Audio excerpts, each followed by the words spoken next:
Welcome back to the Palace. I'm your host, Crown Vic, and the topic for today or this video is Roadblocks. What do we do when we come across roadblocks? Some of us, when we stumble across the roadblocks in our path, we take a pause. Or at least the majority of us. Some of us just keep going in spite of it, not thinking about it, and just hit the wall. But what happens when we do hit the wall? What happens when we stumble across the roadblocks in our path, in our way, on our road to success, wherever we plan to go? What do we do when we come across these stumbling blocks? Do we, as most people, stop and then choose another path, another route, or other people? We find the way around the stumbling block, or do we kind of chip away at the stumbling block until we find our way through? What do we do when we come across the roadblocks in our path? I say this because right now I'm at a point where everything felt to come to a standstill, like, in my life. Like, right now I'm a teacher, or at least was, but right now,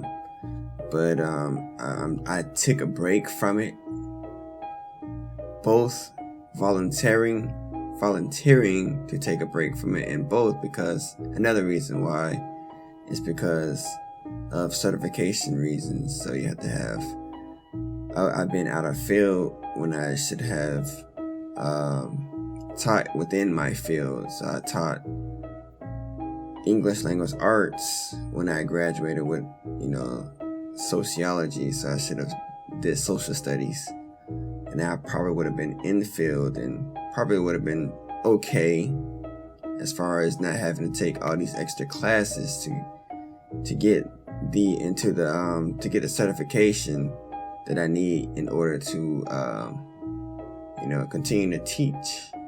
I didn't find out until recently that a lot of teachers did not, quote unquote, qualify or didn't pass their certification yet. They just kind of keep teaching on an extended temporary certification, which I had, and I did not continue, partially because of I didn't know about it. But even if I did, I don't think I would have, because being a teacher is stressful. If you were to look at or search on YouTube, just YouTube alone, why I quit teaching, you'll find tons of videos on why a lot of ex-teachers quit teaching for a plethora of different reasons, and not all dealing with just only students. However, the students are a factor. Me, coming from my middle school experience as a teacher, I found that profession to be extremely stressful. From the first year, or should I say the second year, because the first year wasn't entirely a full year, because that was the year the pandemic first kicked off, and I started actually in February. So as soon as 2020 kicked off, so right before the pandemic kicked off, I started teaching, and then the pandemic happened, and we started to go virtual.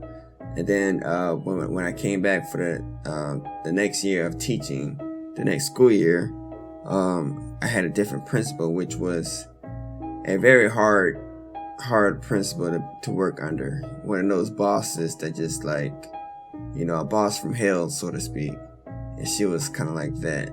And you had that, then you had the pandemic, a lot of stuff that we tried to do that was different, as they would keep repeating throughout the school year, unprecedented, such as the mask, the desk shields. And then you're in the middle school, so these kids didn't want to wear masks, and they didn't want to social distance. They didn't want to deal with the desk shields. So it was a constant battle trying to keep the desk shields up, the mask on their faces, and keep them 6 feet apart. So they didn't like that, and they didn't like the fact that you were enforcing that as a teacher. So it was an extremely stressful year on top of me being pressured to teach them, the standards, and I was expected to be a great teacher on my first year, not having no prior experience as an actual teacher. So that was a stressful year. Then second year, it was chaotic because we had a different principal who was not always there, missing a lot of days at the school, presently at the school. And it was and we were also missing a lot of teachers on top of that. So as you know, there's may or may not know, in America, North America, there's a teacher shortage, and we were missing a lot of teachers. So we had a lot of kids in vacant classes, and they just kept switching the kids around, and it just felt the entire year unstable. And so that's my background from teaching, and that's like me coming out of that. I was like, all right, I don't think I want to go back to teaching, but what else is there at the time? I tried, entrepreneurship, but that's a kind of, it takes a while before any of that stuff kicks off, and that includes YouTube, TikTok, Instagram, and I've also tried Pinterest, or Pinterest, however you want to pronounce it. And so ultimately, I said all that to say this: I tried going back to teaching because you got bills to pay. So I had to take the GK test to get the qualifications together, and I'm going to continue to see if I can extend that certification so I can go ahead and finish the year off with teaching, so I can pay some bills off. But the problem is, me taking these tests, I keep hitting the roadblock on passing, especially like the GK math. It's not math itself. It's not per se hard. I'm not a math guy. I'm more of a English guy than a math guy. So I can write, I can, for the most part, figure out the punctuations, and math. In other words, math is not my thing. So, and I gotta pass this math portion that I keep having to retake on. So that's fun. And the roadblock to going back to teaching, which I don't really want to do, there's a roadblock there. And that's how we're trying to get back on my website, www.victoreves.com. I stumbled across another roadblock, which for some reason it said that the connection was not secure. Roadblocks after roadblocks after roadblocks. And even when it comes to posting these YouTube videos, I got this, Macintosh, a MacBook Pro, thinking that it's gonna solve all my problems when it comes to, dealing with software. Because before getting this MacBook, I had a Windows, and that Windows crashed, and it kept crashing, even though I got 2 different laptops, brand new laptops from Windows, and it kept crashing. And I was like, you know what? Let me go ahead and take this opportunity to go ahead and to get a Mac, because I heard those are very, very good investments to invest in.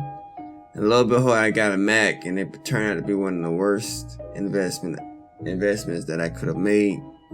If I could go back to Windows, I would have saved so much money off programs alone. But not only that, but I'm just not a Mac person, and I'm here on this Mac trying to do this software, and every now and then it's like the simplest things the program crashes on, like me putting together videos,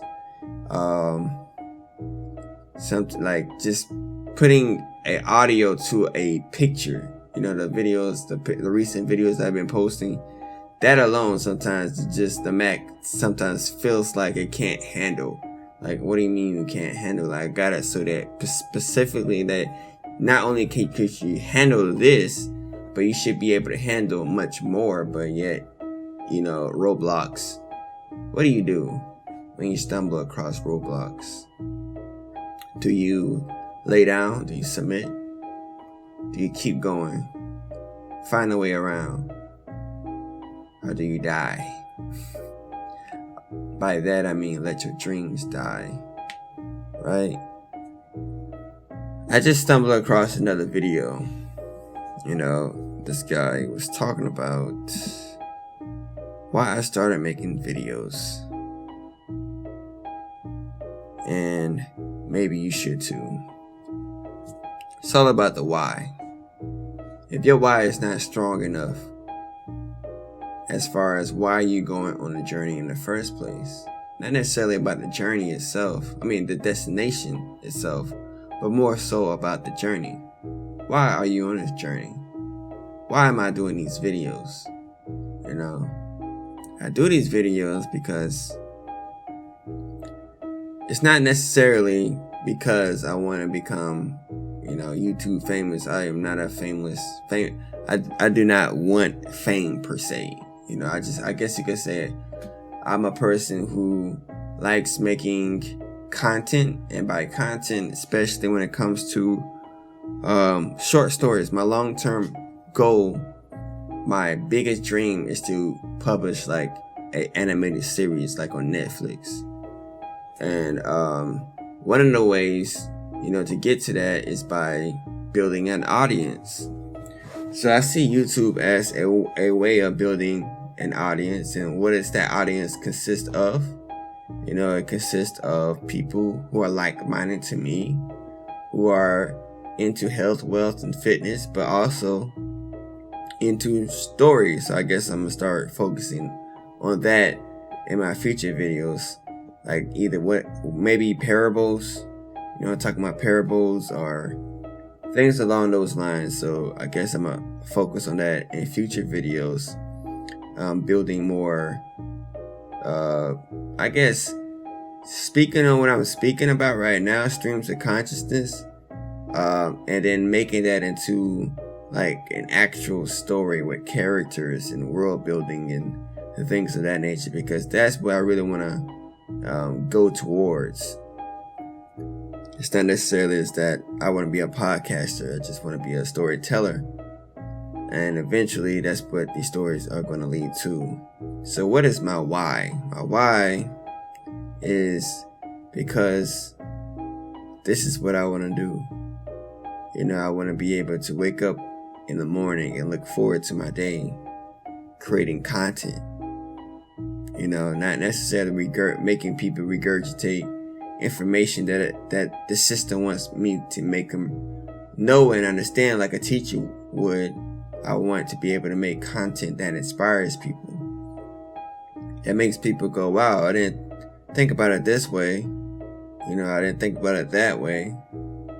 But I want to inspire people through stories, through tales, through personal experiences.